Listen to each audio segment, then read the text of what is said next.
मन मत डुबोए गुरु मत तारे, तू चलना मेरे मन गुरु के सहारे। गुरु के वचन पर चलना है मुश्किल, मगर चलने वालों ने पाई है मंजिल, पाई है मंजिल।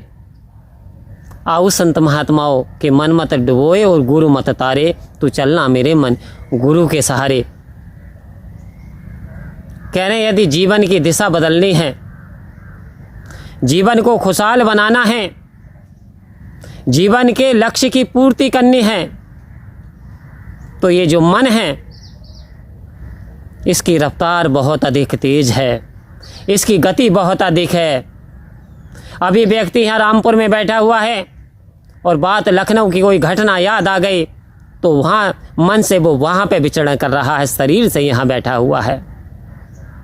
अभी व्यक्ति सत्संग के अंदर बैठा हुआ है, लेकिन ध्यान अपने खेतों में चला गया कि मैंने गेहूं बो दिए और बंदर चले जाते हैं, और बंदर कहीं आज गेहूं बोए, कहीं लड़का भी कहीं चला गया, लेकिन मेरे गेहूं को ना खा रहे हो, उन दानों को बीन बीन के बंदर नहीं खा रहे हो क्योंकि पड़ोसी के खा गए। तो मैं शरीर से तो बैठा हूँ सत्संग के अंदर, लेकिन मन से कहाँ बैठा हूँ? मन से हूँ मैं अपने खेतों के अंदर।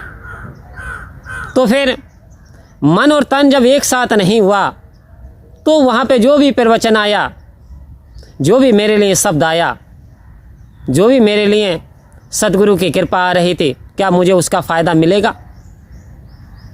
उसका फ़ायदा ये मन नहीं लेने देता। तभी तो कहा कि मन बड़ा चंचल है, इसे कैसे मैं समझाऊं, जितना समझाता हूँ इतना ही मचल जाए। ठीक ही कहा संत महात्माओं, मन बड़ा चंचल। चंचल बच्चा होता है, बच्चे को यदि ये बात लग जाए कि ये 5 रुपये वाली चॉकलेट मुझे लेनी है, चाहे उसमें कितनी मिठास हो, कितनी चिपकन हो, लेकिन यदि वो जिद बांध ले, क्योंकि वो चंचल है, वो नादान है, अभी वो हकीकत से रूबरू नहीं है, वो जिद करेगा। एक तरफ पिता है, वो इस चीज़ को जानता है, वो कहता बेटा ये नहीं, मैं तुझे बर्फ़ी लिए देता हूँ और वो कम मीठे वाली होगी, तुझे फ़ायदा पहुँचाएगी, या इत्यादि और वस्तु जो तेरे लिए फ़ायदेमंद है, मैं तुझे छुआरे लिए देता हूँ, बादाम लिए देता हूँ। फेंक कर मार देगा बच्चा, दूर फेंक देता, नहीं मुझे तो वही चाहिए, मुझे तो चॉकलेट ही चाहिए। अब पिता जब बच्चा ज़्यादा जिद कर रहा तो पिता ने दिलवा दी, आज बच्चे ने खा ली, वो धीरे धीरे हैबिट पड़ गई, आदत पड़ गई, और धीरे धीरे उसके दांत सड़ने लगे, क्योंकि उसमें चिपकन ज़्यादा है। उसके स्वास्थ्य को, उसकी आंतों पे इन्फेक्शन करना शुरू कर दिया, क्योंकि उसमें ऐसे तत्व पाए गए। आओ संत महात्माओं, लेकिन उधर पिता तो मना कर रहा है ना, और इधर बच्चा मन के अकॉर्डिंग चल रहा है। तो कह रहे हैं जहां मन की मानी वहीं धोखा खाया। जिस जिस प्राणी ने इस संसार में मन के वशीभूत होकर के कार्य किए, वास्तव में उनका अंत बुरा हुआ, उनका इतिहास भी बुरे तरीके से बना। क्योंकि राम और रावण की राशि एक थी, भगवान श्री राम की राशि, राशे राम राशे रावण। लेकिन राम जो चले वो गुरु के वचनों के अनुसार चले, वो शास्त्रों के अनुसार चले, वो सत्य के अनुसार चले। रावण जो चले, जब तक गुरु के अकॉर्डिंग चले, जब तक गुरु के वचनों का पालन किया, तब तक आप इतने बड़े विद्वान हो गए, इतने बड़े विद्वान हो गए। कहते हैं कि काल को भी आपने बांध करके रख लिया। प्रकृति की ऐसी कोई चीज़ नहीं जिसमें रावण यानी शक्तिशाली, इतने रावण शक्तिशाली हुए जो कि अधीन ना कर ले, जिस चीज़ को चाहा वो प्राप्त हो गई। लेकिन जैसे जैसे इंसान के पास ज़्यादा इल्म आ जाए, ज़्यादा ज्ञान आ जाए, ज़्यादा पैसा आ जाए, ज़्यादा शक्ति आ जाए, तो कहते हैं इन्हें संभालने के लिए यानी शेरनी के दूध को सोने का कटोरा चाहिए। इस परमात्मा के ज्ञान को, परमात्मा की जो शक्तियाँ आपके पास आ जाती हैं, तो ये हर किसी से नहीं संभलती, कहीं ना कहीं मन विचलित हो जाता है। अब रावण जो मन के अधीन होकर के चल दिए और जो सद्गुरु के वचनों को वहीं छोड़ दिया, जैसे ही वचनों को छोड़ा और मन के अधीन हो गए, वो सुपड़ खाने कही, भाई मेरी ऐसे ऐसे नाक काट ली।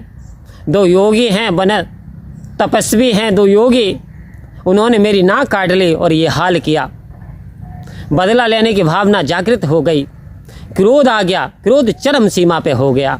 बोले ऐसा, जिस रावण का डंका बज रहा दुनिया में, उस रावण की बहन के साथ ऐसा कर दिया। बस फिर क्या था, बुद्धि भ्रष्ट हो गई और यतन प्रयत्न बना करके माँ सीता का हरण कर लिया।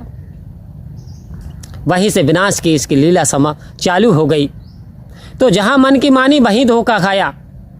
इतना बड़ा शक्तिशाली पुरुष जिसने मौत को भी कब्जे में कर लिया, और उसका क्या हुआ, 1 लाख पुत्र 1.25 लाख नाती, तारा बड़ कर दिया नबाती।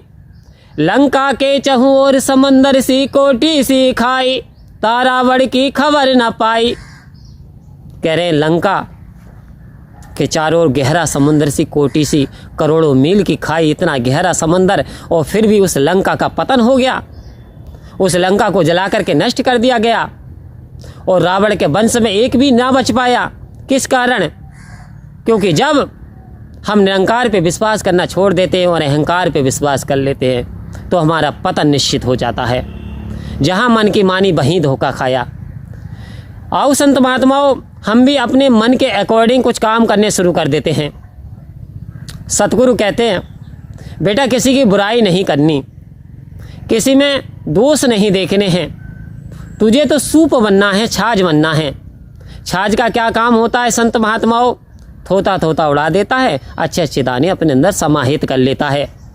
सतगुरु कह रहे हे संत महात्माओं, हे महापुरुषों, ये अति उत्तम जीवन मिला है कि मानुष जन्म अंत की सीढ़ी, फिसल गई तो वारी गई, कहे अवतार 84 वाली करी कमाई सारी गई।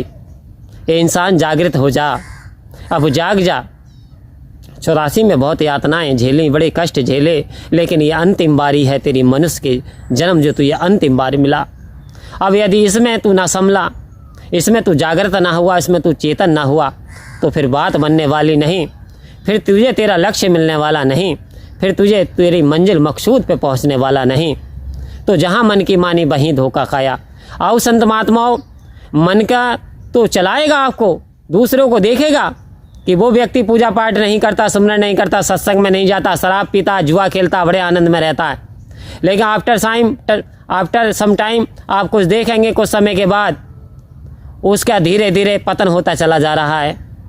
क्योंकि करनी करे तो क्यों करे, क्यों करके पछताए, और जब काटे बोए बबूल के तो आम कहाँ से खाए। अर्थात जो व्यक्ति ने बबूल के कांटे बोए हैं तो बबूल का पेड़ उत्पन्न होगा। आपने यदि आम का वृक्ष लगाया है तो आम का फल ही मिलेगा। एक ना एक दिन हर इंसान को उसके कर्मों का फल जरूर मिलता है। जैसी करनी करेगा कोई वैसा ही फल पाएगा। सच्चा है दरबार साहिब का, जो बीजे सुखाएगा। इसलिए आपको दूसरों की देख करके ललायत ना हो, इस मन के अकॉर्डिंग ना चलें। आप रूखी सूखी खा रहे हैं, दाल रोटी खा रहे हैं, और यदि आपके अंदर संतुष्टि है, आपके अंदर शांति है, तो कहा कि गौधन गजधन बाजधन और रतन धन कान, जब आए संतोष धन सब धन धूल समान। अरे सबसे बड़ा धन तो आपके पास है। जब संतोष धन आ जाता सारे धन मिट्टी के समान हो जाते हैं। तो ये संतोष धन आता सतगुरु की कृपा से, सतगुरु के वचनों पे चलने से, आत्मसात करने से।